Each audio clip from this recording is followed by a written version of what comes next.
नमस्कार दोस्तों, आप सभी का स्वागत है आपके अपने ही चैनल बेस्ट एजुकेशन पर। आज की वीडियो में हम डिस्कस करेंगे एनसीएफ 2005 से बहुत ही इंपॉर्टेंट क्वेश्चंस जो कि 50 क्वेश्चंस होंगे दोस्तों। ठीक है, एनसीएफ 2005 एक ऐसा चैप्टर जो कि सीटेट का बहुत ही इंपॉर्टेंट चैप्टर है दोस्तों, बहुत ही इंपॉर्टेंट है। इसमें से आपको 4 से 5 क्वेश्चन सीटेट के पेपर में देखने के लिए 100% मिलेंगे दोस्तों। ठीक है, चाहे आपका कोई सा भी सेक्शन हो, चाहे आपका गणित का सेक्शन हो, चाहे आपका ईवीएस का सेक्शन हो, चाहे हिंदी का हो, चाहे आपका इंग्लिश का हो, जो भी सेक्शन हो, प्रत्येक सेक्शन में 1 या 2 क्वेश्चन आपको 100% एनसीएफ से देखने को मिलेंगे दोस्तों। ठीक है, एनसीएफ राष्ट्रीय पाठचर्या की रूपरेखा 2005। ठीक है, तो बहुत ही इंपॉर्टेंट क्वेश्चंस होंगे, 50 क्वेश्चंस होंगे और आप देखिए इनमें से कितने क्वेश्चंस सही कर सकते हैं दोस्तों। ठीक है, तो चलिए शुरू करते हैं आज का वीडियो इंपॉर्टेंट क्वेश्चंस के साथ। ठीक है दोस्तों, चलिए देखते हैं पहला क्वेश्चन। प्रथम प्रश्न क्या है हमारा? पहला प्रश्न है, राष्ट्रीय पाठचर्या की रूपरेखा 2005 के मार्गदर्शक सिद्धांतों के विषय में सत्य कथन है। तो एनसीएफ 2005 के जो मार्गदर्शन सिद्धांत हैं, सिद्धांतों के विषय में जो सत्य कथन है उसमें पूछा है। तो 4 ऑप्शन है आपके। ऑप्शन पहला है, पाठ्यचर्या पाठ्यपुस्तक के केंद्रित आधारित होनी चाहिए। मतलब पाठ्यचर्या जो हो वो पाठ्य पुस्तक केंद्रित होनी चाहिए। मतलब जो पाठ्यचर्या, जो पढ़ाने की पाठ्यचर्या होती है, जो बच्चों को पढ़ाया जाता है, वो केवल पाठ्य पुस्तक केंद्रित ही होनी चाहिए, केवल पुस्तकों पर आधारित ही होनी चाहिए। ये मार्गदर्शक सिद्धांत है क्या? अगला देखते हैं। ऑप्शन नंबर 2 है, अधिगम प्रक्रिया के अंतर्गत ना समझ आने वाली अवधारणा को रखना चाहिए। मतलब बच्चे को जब हम कोई चीज़ पढ़ाएंगे, तो जब बच्चे को अधिगम कराएंगे तो अधिगम के अंतर्गत हम ऐसे सवालों को लेंगे कि बच्चे की समझ में ही ना आए, हैं ऐसे सवालों को लेंगे। ठीक है दोस्तों, ऑप्शन नंबर अगला है, ऑप्शन नंबर तीसरा है, स्कूल में प्राप्त ज्ञान को बाहरी जीवन से जोड़ना चाहिए। ये एक सिद्धांत हो सकता है। ऑप्शन 4 है, ऐसी अद्भावी पहचान की अवहेलना करनी चाहिए जो राष्ट्रीय चिंताओं पर आधारित हो। ठीक है, ऐसी बातों की अवहेलना करनी चाहिए जो कि राष्ट्रीय चिंताओं पर आधारित हो। तो आप अपना ऑप्शन चूज़ करें कि इसमें से कौन सा मार्गदर्शन सिद्धांत है एनसीएफ 2005 से। ठीक है दोस्तों, तो यहाँ पर ऑप्शन नंबर 3 सही होगा दोस्तों। ठीक है, ऑप्शन नंबर 3, स्कूल में प्राप्त ज्ञान को बाहरी जीवन से जोड़ा जाना चाहिए। एनसीएफ 2005 एनसीएफ ने बताया कि बच्चों का जो ज्ञान है वो केवल स्कूल में ही ना रहे, स्कूल के बाहर भी और स्कूल के बाहरी जीवन से जोड़ा जाए। बच्चे जो भी स्कूल में सीख रहे हैं वो ज्ञान अपने बाहरी जीवन में भी उपयोग कर पाएँ, बच्चे के लिए ऐसा तैयार किया जाए। तो ऑप्शन नंबर 3 सही होगा यहाँ पर। ठीक है दोस्तों, एनसीएफ 2005 में मार्गदर्शन सिद्धांतों की संख्या है 5। कितनी है? 5। इसमें 5 मार्गदर्शन सिद्धांत बताए। पहला है आपका ज्ञान को स्कूल के बाहरी जीवन से जोड़ना। दूसरा है पढ़ाई को रटंत प्रणाली से मुक्त कराना। और तीसरा सिद्धांत है पाठ्यचर्या पाठ्यपुस्तक केंद्रित ना रह जाए, केवल किताबों पर ही आधारित ना हो, उसको बाहरी जीवन से जोड़ा जाए बच्चे के ज्ञान के लिए। बच्चों को बाहरी पर्यावरण, बाहरी शिक्षा दी जाए, समाज की शिक्षा दी जाए, केवल ऐसा नहीं कि पाठ पुस्तकों पर ही आधारित हो। चौथा क्या है? चौथा सिद्धांत है कक्ष की गतिविधियों से जोड़ा जाए, है ना, और इसे लचीला बनाया जाए। ठीक है, कक्ष को गतिविधियों से जोड़ा जाए, बाहर की जो गतिविधियां हैं उनसे जोड़ा जाए और उसको लचीला बनाया जाए। और 5वां सिद्धांत है राष्ट्रीय मूल्यों के प्रति आस्थावान विद्यार्थी तैयार हो या राष्ट्रीय महत्व के बिंदुओं को पाठ्यक्रम में शामिल किया जाए। ठीक है दोस्तों, जो राष्ट्र के प्रति एक बच्चे का महत्व होता है उनको समझाया जाए, राष्ट्र के प्रति और राष्ट्र के जो मूल्य हैं उनके प्रति बच्चा आस्थावान बने, ऐसा बच्चा तैयार किया जाए दोस्तों। ठीक है, तो ये 5 मार्गदर्शन सिद्धांत है एनसीएफ 2005 के। ठीक है, तो यहाँ पर ऑप्शन नंबर 3 सही होगा दोस्तों। ठीक है, स्कूल के प्राप्त ज्ञान को बाहरी जीवन से जोड़ना चाहिए। नेक्स्ट क्वेश्चन देखते हैं, प्रश्न नंबर 2। ये ऐसे क्वेश्चन हैं जो कि बार बार रिपीट होते हैं, क्योंकि एनसीएफ एक ऐसा चैप्टर है जिसमें से क्वेश्चन आते हैं दोस्तों। ठीक है, और वही क्वेश्चन रिपीट होते रहते हैं। ठीक है। तो आप लोग इनको ज़रूर तैयार करें और देखें कि आपने कितना तैयार किया है दोस्तों, ठीक है। और अगर प्रयास अगर अच्छा लग रहा है तो वीडियो को लाइक करें, शेयर करें और चैनल को सब्सक्राइब जरूर करें दोस्तों, ठीक है। प्रश्न नंबर 2 है, राष्ट्रीय पाठचर्या की रूपरेखा 2005 के अनुसार बाल केंद्रित शिक्षा शास्त्र में शिक्षा को किस प्रकार नियोजित करने की आवश्यकता है। मतलब शिक्षा को, बाल केंद्रित शिक्षा शास्त्र में शिक्षा को किस प्रकार नियोजित करने की आवश्यकता है, प्रस्तुत करने की आवश्यकता है एनसीएफ 2005 के अनुसार। ऑप्शन ए है अभिरुचियों के अनुरूप, बच्चे को जो हम पढ़ाएं वो बच्चे की समझ में आना चाहिए, बच्चे के रुचि के हिसाब से हो। ऑप्शन नंबर टी है 2 है आर्थिक स्तर के अनुरूप, आर्थिक स्तर कमाने धमाने है ना, इनकम के स्तर से अनुरूप होना चाहिए। ऑप्शन नंबर 3 है सामाजिक स्तर के अनुरूप और ऑप्शन 4 है शारीरिक स्तर के अनुरूप। तो किस प्रकार से बाल केंद्रित शिक्षा शास्त्र में शिक्षा को नियोजित करना चाहिए दोस्तों, ठीक है। तो आप अपना ऑप्शन चूज करें प्रश्न नंबर 2 के लिए, प्रश्न नंबर 2 के लिए चूज करें दोस्तों। तो यहाँ ऑप्शन नंबर पहला सही होगा। पाठचर्या एनसीएफ 2005 के अनुसार बाल केंद्रित शिक्षा में शिक्षा को अभिरुचियों के अनुसार प्रस्तुत करना चाहिए या नियोजित करना चाहिए, ठीक है दोस्तों। तो यहाँ ऑप्शन नंबर ए सही होगा। नेक्स्ट क्वेश्चन देखते हैं, प्रश्न नंबर 2। प्रश्न नंबर 2 है हमारा, राष्ट्रीय पाठचर्या की रूपरेखा 2005 के अनुसार शारीरिक असुविधा का सामान्य स्रोत नहीं है। तो यहाँ पर नहीं पूछा है, ठीक है दोस्तों। शारीरिक असुविधा का सामान्य स्रोत नहीं है। स्कूल पहुँचने के लिए छोटे बच्चों का दूर तक पैदल जाना। ऑप्शन 2 है घटिया फर्नीचर जो बच्चों की पीठ को पर्याप्त टेक नहीं देता। ऑप्शन नंबर 3 है शारीरिक दंड, मारना पीटना या तकलीफ देह मुद्रा में खड़े रहना। या ऑप्शन 4 है लड़कियों के लिए शौचालय व सफाई प्रबंधों की व्यवस्था करना, ठीक है। तो शारीरिक असुविधा का सामान्य स्रोत नहीं है, ये नहीं पूछा है, ठीक है। तो यहाँ पर ऑप्शन नंबर, क्वेश्चन नंबर 3 के लिए ऑप्शन नंबर 4 सही होगा दोस्तों, ठीक है। क्योंकि ये तो एक सुविधा है, एनसीएफ कहता है कि लड़कियों के लिए शौचालय व सफाई प्रबंधों की व्यवस्था की जाए दोस्तों, ठीक है। और एनसीएफ ऐसा कुछ भी नहीं करता, शारीरिक असुविधाएं का सामान्य स्रोत नहीं है, ठीक है दोस्तों। ये तो एक स्रोत है, सुविधा का स्रोत है। ऑप्शन नंबर 4 सही होगा। स्कूल पहुंचने के लिए छोटे बच्चों का दूर तक पैदल जाना, ये गलत है आपका। घटिया फर्नीचर, ये भी गलत है, एनसीएफ बिल्कुल नहीं कहता, है ना। शारीरिक मापदंड, मारना पीटना बिल्कुल भी नहीं, एनसीएफ बिल्कुल भी नहीं कहता कि बच्चों को पीटा जाए। बाल केंद्रित शिक्षा में बच्चों के लिए पीटना तो बिल्कुल ही मना है, ठीक है। तो ऑप्शन नंबर 4 सही होगा, लड़कियों के लिए शौचालय व सफाई प्रबंधों की व्यवस्था करना, ठीक है दोस्तों। एनसीएफ 2005 के अनुसार, है ना, शारीरिक असुविधा का सामान्य स्रोत नहीं है, तो हमारा यही स्रोत नहीं है दोस्तों, ठीक है। क्योंकि ये शारीरिक जो भी सुविधाएं होती है, एनसीएफ कहता है कि बच्चों के लिए हर एक सुविधा प्राप्त कराई जाए दोस्तों, ठीक है। तो ऑप्शन नंबर 4 यहाँ पर सही होगा प्रश्न नंबर 3 के लिए। नेक्स्ट क्वेश्चन देखते हैं, प्रश्न नंबर 4, राष्ट्रीय पाठचर्या की रूपरेखा 2005 के अनुसार सत्य नहीं है। तो राष्ट्रीय पाठचर्या की रूपरेखा 2005 के अनुसार सत्य नहीं है या नहीं पूछा है। ऑप्शन ए है सभी बच्चों में सीखने की क्षमता होती है, नहीं पूछा है, तो ये तो सही है, सभी बच्चों में सीखने की क्षमता होती है। और चौमस्की ने कहा भी है कि बच्चे जो होते हैं वो जन्म से ही भाषा अर्जित किए हुए होते हैं दोस्तों, ठीक है, जन्म से ही लैस होते हैं। तो बच्चे जो होते हैं, सभी बच्चे सीखने की क्षमता होती है, सभी बच्चों में सीखने की क्षमता होती है, किसी में कम होती है, किसी में ज़्यादा होती है, बट सभी बच्चे सीखते हैं। ऑप्शन 2 है सभी बच्चे स्वभाव से सीखने हेतु प्रेरित होते हैं, बिल्कुल स्वभाव से प्रत्येक बच्चा स्वभाव से सीखने के लिए प्रेरित होता है दोस्तों। ऑप्शन 3 है बच्चे व्यक्तिगत स्तर पर ही बच्चे व्यक्तिगत स्तर पर ही एक तरह से सीखते हैं। ऑप्शन 4 है स्कूल के भीतर वह दोनों जगह सीखने की प्रक्रिया चलती है, ये भी आपका सही है, हैं। तो यहाँ पर ऑप्शन नंबर 3 सही होगा, ठीक है, नहीं है के लिए। बच्चे व्यक्तिगत स्तर पर एक ही तरह से सीखते हैं, केवल एक ही तरह से।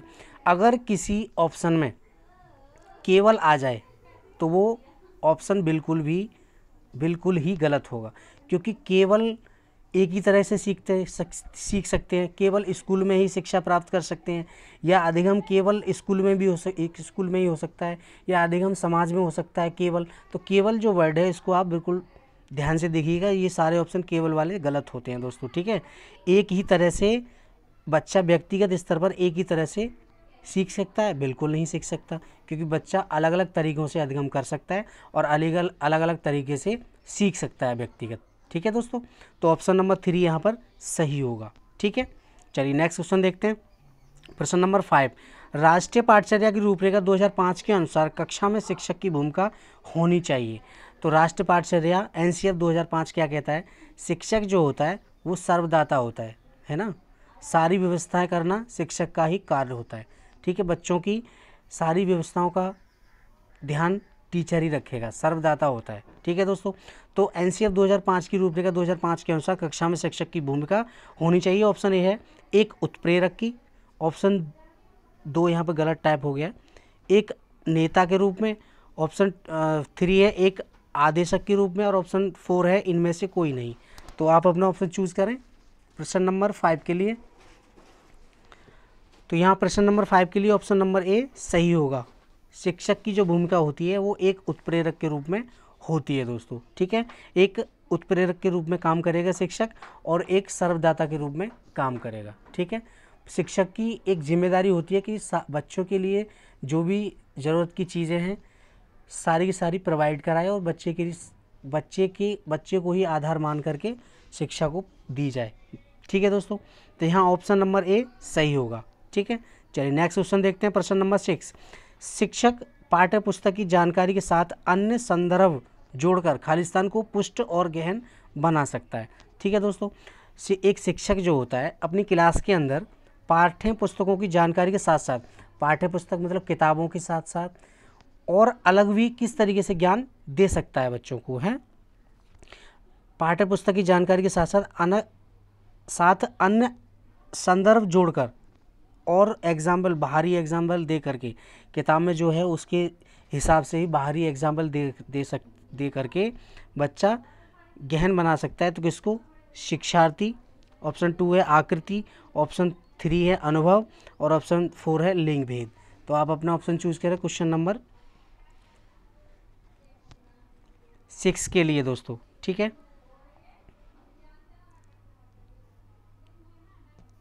जल्दी से ऑप्शन चूज करें, ठीक है दोस्तों। तो ऑप्शन नंबर यहाँ पर 3 सही होगा दोस्तों, ठीक है, अनुभव।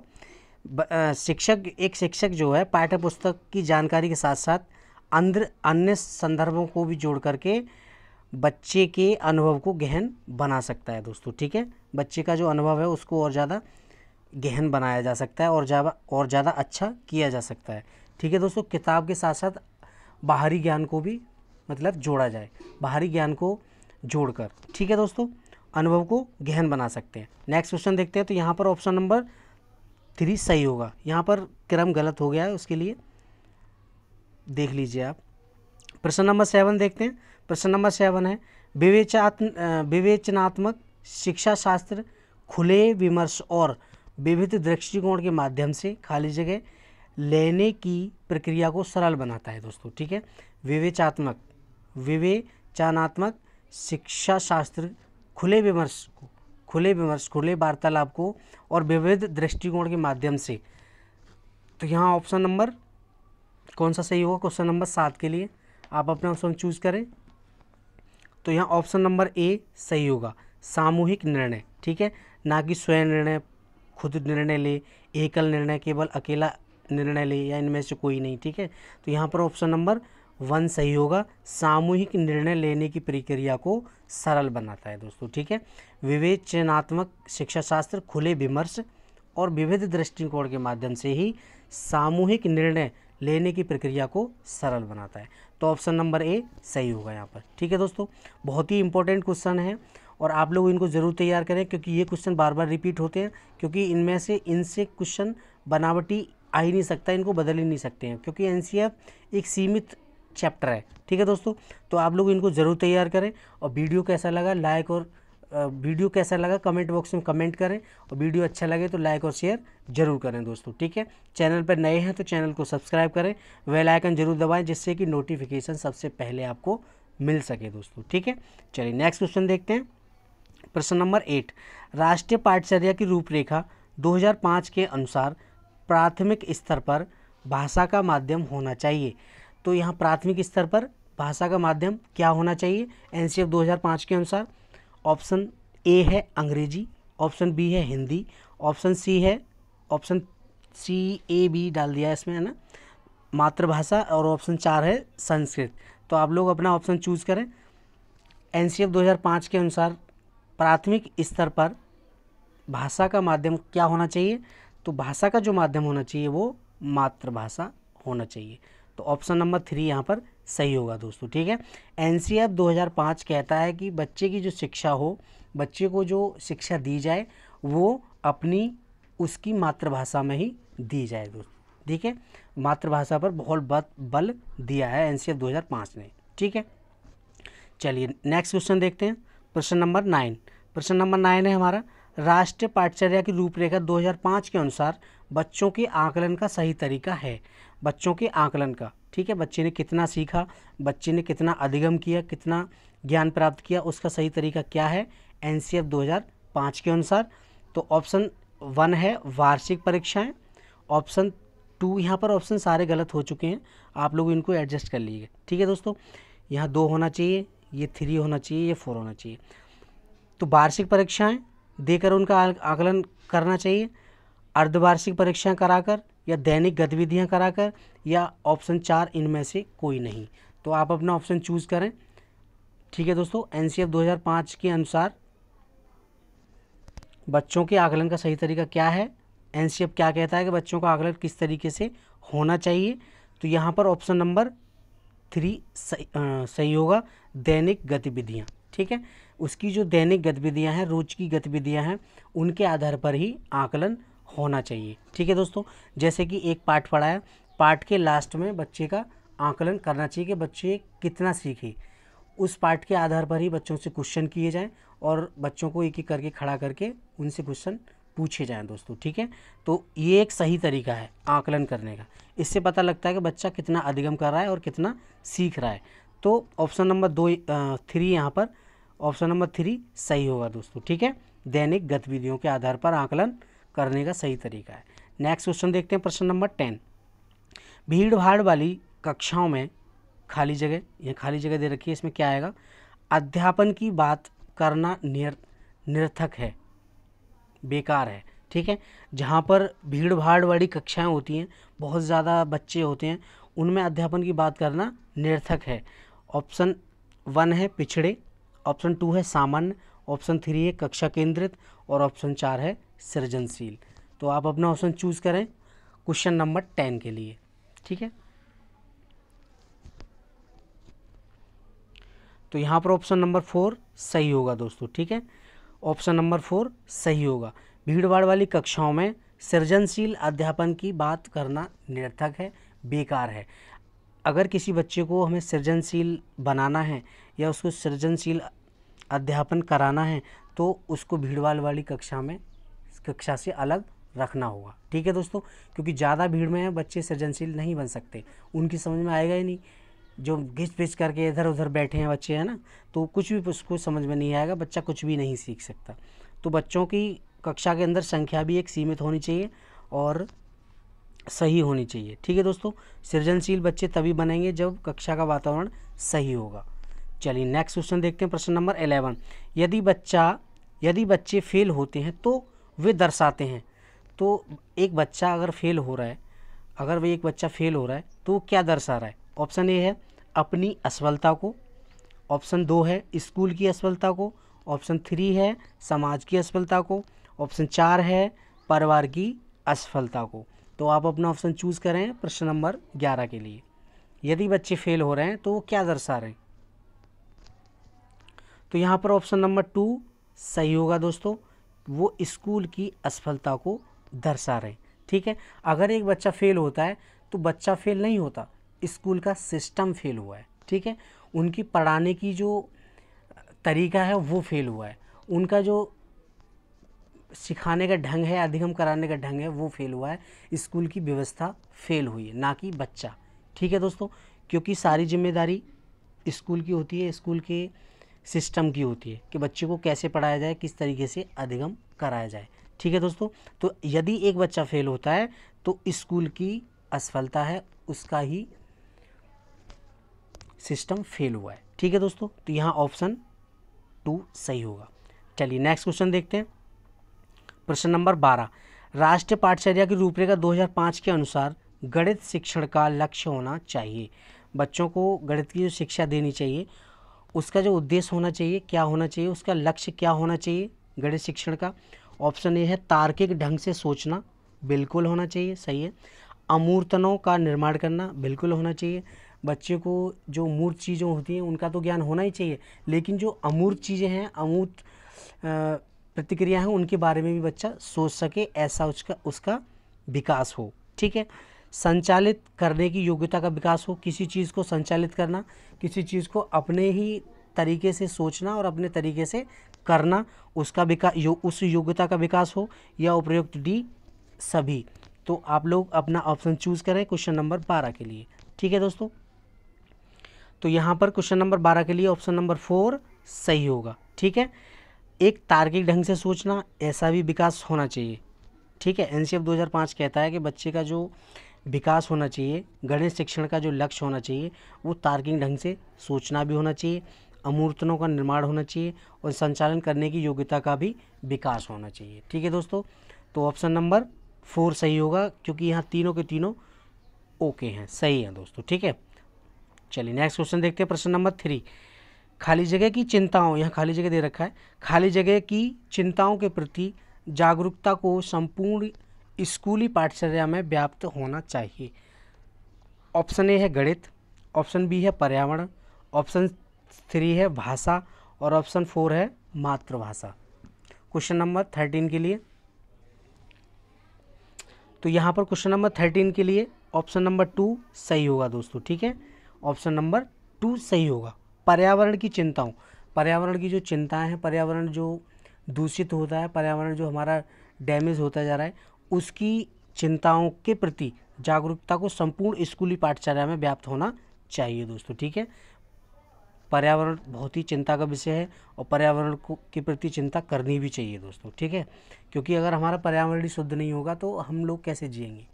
चलिए नेक्स्ट क्वेश्चन देखते हैं। प्रश्न नंबर 14, प्रश्न नंबर 14 है हमारा, कला विषय को स्कूली शिक्षा के किस स्तर पर शामिल किए जाने पर बल देना चाहिए। कला विषय को, हमारा जो आर्ट है, उसके लिए स्कूली शिक्षा के किस स्तर पर शामिल किया जाना चाहिए। ठीक है दोस्तों, किस स्तर पर बल देना चाहिए कि इसको शामिल किया जाए।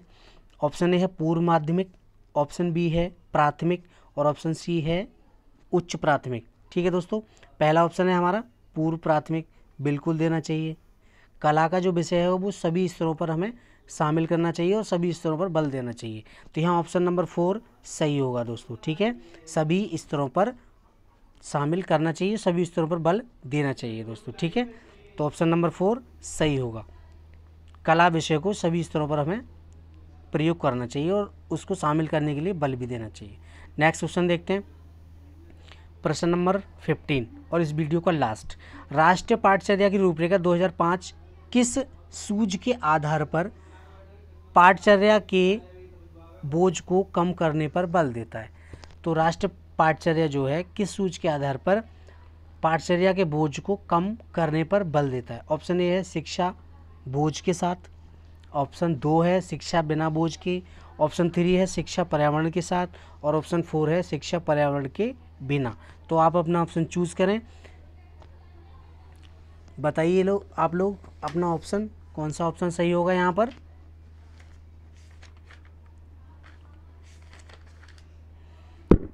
ठीक है, तो यहाँ पर एनसीएफ 2005 कहता है कि बच्चे का जो सूझ के आधार पर पाठचर्या का जो बोझ है उसको कम किया जा सकता है शिक्षा बिना बोझ के, ये इसका सूत्र भी है। ठीक है, एनसीएफ 2005 का जो प्रमुख सूत्र है वो है बिना भार के अधिगम, लर्निंग विदाउट बर्डन। ठीक है, लर्निंग विदाउट बर्डन, शिक्षा बिना बोझ के। ठीक है दोस्तों, उसको क्या है, बच्चे का जो स्कूली बैग है उसको कम करना है और बच्चा बिना बोझ के अधिगम करे। ठीक है, अपने ऊपर ज़्यादा भार ना डाले। ठीक है दोस्तों, तो क्या होगा,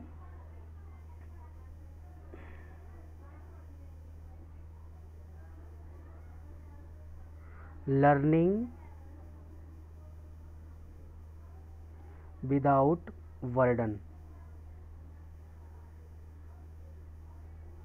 ठीक है दोस्तों, इस चीज़ पे बल देता है। ठीक है, तो ये थे मोस्ट 50 क्वेश्चंस।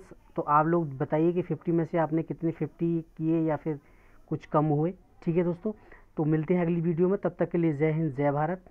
और हाँ, वीडियो को शेयर करना ना भूलें और चैनल पर नए हैं तो चैनल को सब्सक्राइब जरूर करें और बेल आइकन जरूर दबाएं, जिससे कि नोटिफिकेशन सबसे पहले आपको मिल सके दोस्तों। ठीक है, बेस्ट एजुकेशन को यहाँ पर बेस्ट शिक्षा दी जाती है और आपको इसी तरीके से मैं आगे कराता रहूँगा। ठीक है दोस्तों, तो आप लोग चैनल को सब्सक्राइब जरूर करें, बेस्ट एजुकेशन को। ठीक है दोस्तों, चलिए मिलते हैं अगली वीडियो में, तब तक के लिए जय हिंद जय भारत। धन्यवाद दोस्तों, ख्याल रखिए अपना।